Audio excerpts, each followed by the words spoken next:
السلام علیکم ورحمۃ اللہ وبرکاتہ۔ میں عطاء الرحمن صفدر ہوں۔ یہ جو حضرات تراویح جو 8 رکعت کا جو استدلال کرتے ہیں، یہ اماں عائشہ رضی اللہ عنہا کی روایت سے استدلال کرتے ہیں، اور حضرت ابو سلمہ فرماتے ہیں کہ انہوں نے اماں عائشہ رضی اللہ تعالیٰ عنہ سے پوچھا کہ رمضان میں رسول اللہ صلی اللہ علیہ وسلم کی نماز کیسی ہوتی تھی؟ تو اماں عائشہ رضی اللہ تعالیٰ عنہ نے ان کے جواب میں فرمایا، روایت جو ہے بخاری شریف میں بھی ہے، مسلم شریف میں بھی ہے، ابو داؤد شریف میں بھی ہے اور نسائی شریف میں بھی ہے، اور اس روایت کے الفاظ کیا ہے؟ فقالت ما کان رسول اللہ صلی اللہ علیہ وسلم یزید فی رمضان ولا فی غیرہ علی 11 رکعتا۔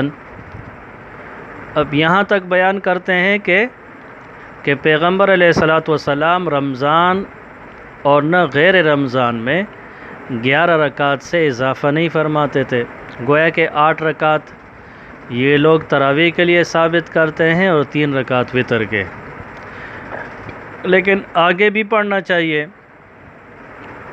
ہمارے گاؤں میں ایک ہوتا تھا قادیانی ٹائپ کا، تو اس نے ایک مرتبہ ایک مسئلہ بیان کیا۔ ہم چھوٹے تھے، اسکول میں ہوتے تھے، کہ اللہ نے قرآن میں فرمایا ہے کہ نماز مت پڑھو، لا تقربوا الصلاۃ۔ تو ہم دوڑ دوڑ کے اپنے استاد کے پاس گئے اسکول میں، جو اسلامیات کا ٹیچر تھا، کہ حضرت واقعتاً اللہ تعالیٰ نے اس طرح فرمایا ہے۔ تو انہوں نے کہا، انہوں نے آدھی آیات تو پڑھی، وانتم سکارا نہیں پڑھا ہے، نشے کی حالت کا بیان ہے۔ تو اسی طرح مرزا صاحب وغیرہ حضرات، انجینئر صاحب، آدھی تو پڑھ لیتے ہیں لیکن مکمل بیان نہیں کرتے۔ آگے کہا کہ یصلی 4 4 رکعت پڑھتے تھے، فلا تسألوا عن حسنہن وطولہن، کہ بیٹا اس کی نماز جو پیغمبر علیہ السلام جو 4 رکعت پڑھتے تھے اس کے حسن اور طول کے بارے میں نہیں پوچھنا، کس طرح بہت زبردست طریقے سے پڑھتے تھے۔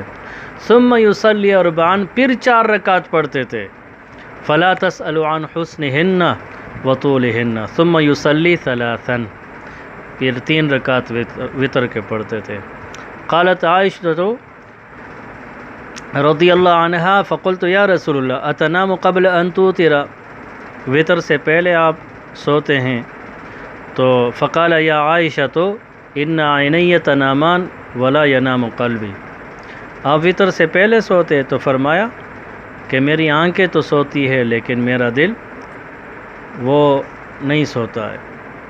اب یہاں پہ جو حضرات جس طرح انجینئر اینڈ کمپنی یہاں سے استدلال کرتے ہیں اس روایت سے، تو مسئلہ تو یہ ہے کہ یہ روایت کے ساتھ ساتھ کچھ قرائن کو بھی دیکھتے ہیں۔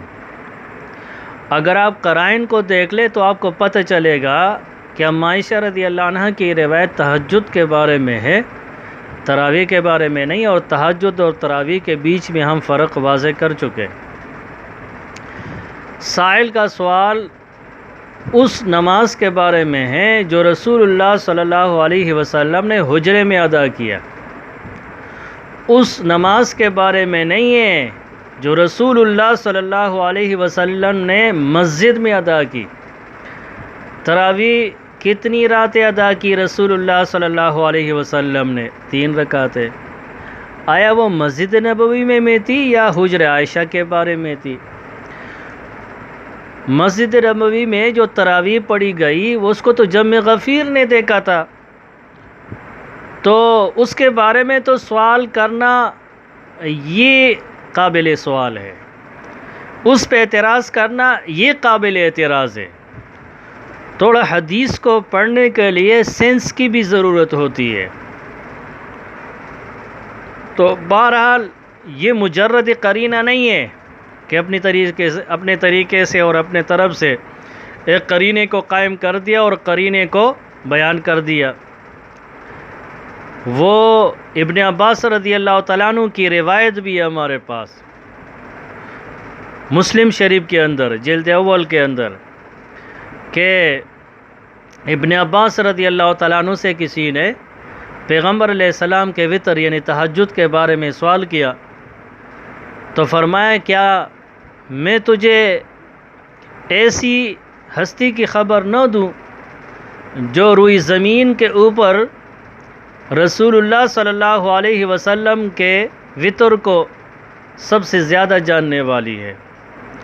تو پوچھا کہ وہ کون ہے؟ تو فرمایا حضرت عائشہ رضی اللہ عنہ۔ سائل جو ہے وہ سعد بن ہشام تھے، تو وہ ام عائشہ رضی اللہ عنہ کے پاس پہنچے اور ان سے رسول اللہ صلی اللہ علیہ وسلم کے وطر کے بارے میں سوال کیا، پوچھا۔ تو فرمایا کہ رسول اللہ صلی اللہ علیہ وسلم نے 11 رکعت پڑھے تھے، پھر جب ضعف آ گیا 11 رکعت پڑھتے تھے، جب ضعف آ گیا تو 9 رکعت پڑھنے لگے۔ اب یہ قرینہ ہے کہ سوال جو ہے تہجد کے بارے میں تھا، اور تہجد کے بارے میں رسول اللہ صلی اللہ علیہ وسلم کے تہجد کے بارے میں ام عائشہ رضی اللہ عنہ کو زیادہ خبر تھی، اس لیے کہ وہ انہی کے گھر میں حجرے کے اندر گھر کے اندر ام عائشہ رضی اللہ عنہ کے سامنے یہ نماز پڑھی جاتی تھی۔ تراویح کے بارے میں نہیں، جو صحابہ کے ایک بڑی جماعت کے سامنے پڑھی گئی تھی اور ان کے پیچھے بڑے صحابہ رضی اللہ عنہ اجمعین نے نماز پڑھی ہے، اس کے بارے میں نہیں تھا۔ دوسرا قرینہ آپ دیکھ لے کہ اسی روایت کے اندر جس کو انجینئر صاحب بڑے شد و مد کے ساتھ بیان کرتے ہیں، اللہ ان کو یہ بھی توفیق دے کہ فہم، افہام، ادراک، سمجھ بوجھ کے ساتھ یہ حدیث سوشل میڈیا پہ بیان کر دے، اور اللہ کرے کہ میرا یہ کلپ بھی ان کو پہنچے۔ دوسرا قرینہ یہ ہے کہ حدیث کے اندر موجود ہے کہ یزید فی رمضان ولا فی غیرہ، رمضان غیر رمضان میں تو وہ تہجد کی نماز پڑھی جاتی ہے۔ مقصود سائل کا کیا تھا کہ رسول اللہ صلی اللہ علیہ وسلم رمضان میں تراویح پڑھتے تھے، تہجد جو کہ غیر رمضان کی نماز ہے، تو آیا تراویح پڑھنے کے بعد تہجد کے معمول میں کوئی فرق آیا یا نہیں آیا؟ یہ مطلب ہے سائل کے سوال کا، یہی قرینہ ہے۔ تو فرمایا عموماً 11 رکعت پڑھتے تھے۔ چنانچہ حدیث کے اندر جو میں نے بیان کی مکمل، اس میں ام عائشہ رضی اللہ عنہ خود پوچھتی اتنام قبل ان توتر، ایک اضافی جملہ ہے کہ اتنام قبل ان توتر، کیا آپ وطر پڑھنے سے پہلے سوتے ہیں؟ رکعت تو رمضان غیر رمضان دونوں کی ذکر کر دی، لیکن کیفیت کس کے بیان کی؟ کیفیت رمضان کی بیان نہیں کی اس حدیث مبارک کے اندر، بلکہ صرف غیر رمضان کی بیان کی۔ تو یہ عقل، یہ فہم، یہ استدراک، یہ ادراک، یہ افہام، یہ تفہیم اللہ تعالی ہم کو نصیب فرمائے۔ چنانچہ رمضان کے بارے میں تو سوال پیدا نہیں ہوتا، رمضان کے بارے میں تو ام عائشہ رضی اللہ عنہ کی خود روایت میں نے بیان کی ہے کہ رسول اللہ صلی اللہ علیہ وسلم اس کے اندر کمر بستہ ہو جاتے عبادت کے لیے، اور پورا مہینہ رمضان بستر پہ تشریف نہ لے جاتے۔ تو جب رسول اللہ صلی اللہ علیہ وسلم رات بھر رمضان میں عبادت کے لیے کمر بستہ ہے، تو اتنام قبل ان تؤتر، سوال کرنا کیسے سوال کیا جائے گا ایسے موقع پہ؟ تو فتعین الکوتک للبازغل، فتعین الکوتک للبازغل، یہاں پہ ایک ہی بات متعین ہو جاتی ہے، کاش اللہ تعالیٰ ان کو سمجھ بوجھ عطا فرمائے کہ حدیث کے اندر جو سوال ہے وہ تہجد کے بارے میں، اور جو کیفیت بیان کی گئی ہے وہ کیفیت صرف غیر رمضان کے بارے میں، اور حدیث کو نقل کرتے ہیں، لا تقربوا الصلاۃ کو بیان کرتے وانتم سکارا کو ذکر نہیں کرتے، کہ حدیث کے اندر ہے یصلی اربعن، 4 رکعت کا ذکر ہے، یصلی اربعن 2 مرتبہ فرمایا۔ تراویح میں آپ کتنی رکعتیں پڑھتے ہیں؟ آپ تو 2 پڑھتے ہو بالاتفاق، اس پہ تو سب کا اتفاق ہے، تو 4 وہ تو تہجد کا بیان ہو گیا، اور حدیث کے اندر بغیر جماعت کا ذکر ہے، اور جو جماعت والا ہے تو اس کا تو تذکرہ نہیں ہے۔ گھر کے اندر نماز کا بیان ہے، مسجد کے اندر جو نماز پڑھی گئی تھی تراویح اس کا بیان نہیں ہے یہ، اور گھر کے اندر رسول اللہ صلی اللہ علیہ وسلم تہجد کی نماز پڑھتے تھے۔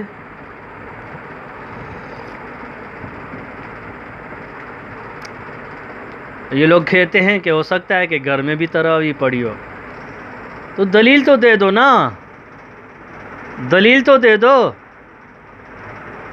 جتنا موجود ہے اسی کو تو پکڑو، روایات کے اندر اسی کی وضاحت امت کے سامنے تو پیش کرو۔ تو اسی طرح اس روایت کو محدثین تہجد میں لاتے ہیں۔ رمضان کے بارے میں ام عائشہ رضی اللہ تعالیٰ عنہ کثرت صلاتہ فرماتے ہیں، ما لا یجتہد فی غیرہ فرماتے ہیں، اتنی کوشش کرتے ہیں کہ غیر رمضان میں اتنی کوشش نہیں کرتے، اور یہاں پہ جو زیر بیس روایت ہے وہ تو صرف تہجد پہ دلالت کرتی ہے، تہجد کا بیان اس سے مترشح ہوتا ہے، جو کیفیات تہجد ہے وہ مختلف ہے، تراویح کی کیفیت مختلف نہیں ہے، اس میں باقاعدہ 2 اور پھر 3 رکعت وتر، اسی کا بیان ہے، اسی کا تذکرہ ہے، وہی متوارث ہے، وہی چلتا ہوا آ رہا ہے۔ آپ کہتے 8 رکعت تراویح ہے، کیا رسول اللہ صلی اللہ علیہ وسلم جو آپ اس حدیث شریف کے اندر حصر بیان کرتے ہیں، کیا پیغمبر علیہ السلام نے کم بیش نہیں پڑھا ہے؟ حصر سے کون سی مراد ہے مرزا صاحب؟ حصر کہتے کسے ہیں؟ آپ جو ترجمہ کریں ما کان رسول اللہ صلی اللہ علیہ وسلم، یہ تو آپ حصر بیان کر رہے ہیں۔ حصر کسے کہتے ہیں؟ کہ جزئی نے صرف یہی کیا ہے، اس کے علاوہ نہیں کیا ہے۔ کون سا حصر ہے یہ؟ حصر عقلی ہے، حصر استقرائی ہے؟ حصر کسے کہتے ہیں؟ حصر کی کتنی قسمیں؟ تھوڑا سا وضاحت فرمائیں، علمی کتابی علمی ہے نا، آپ چلو مان لیتے آپ علمی ہے، تھوڑا سا اس کی وضاحت تو فرما دیں۔ کیا اس روایت کے اوپر آپ تراویح کا اطلاق قطعی طور پہ کر رہے ہیں؟ بڑی امانت اور ذمہ داری کے ساتھ آپ کر رہے ہیں؟ کیا رسول اللہ صلی اللہ علیہ وسلم کا یہی معمول وہ آخر تک تھا؟ اگر آپ اس کے اندر حصر کو ثابت کرتے ہیں تو رسول اللہ صلی اللہ علیہ وسلم سے کم و بیش بھی ثابت ہے، موطا امام مالک میں بھی ہے، اور بھی دیگر کتب کے اندر ہے کہ یصلی باللیل 13 رکعتا، 13 رکعت کا بیان ہے۔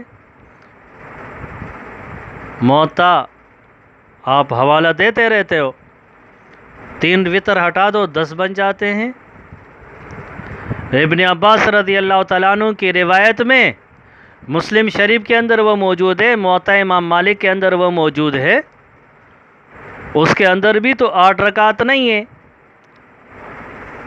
وہ روایات اس کے اندر تو 8 سے زائد ہے۔ زید ابن خالد جوہنی کی روایتیں وہ بھی اس حصر کو باطل قرار دیتا ہے، اس کے اندر بھی 12 رکعت کا تذکرہ ہے۔ ابن عباس رضی اللہ تعالیٰ عنہ کی روایت میں بھی 12 رکعت کا تذکرہ ہے،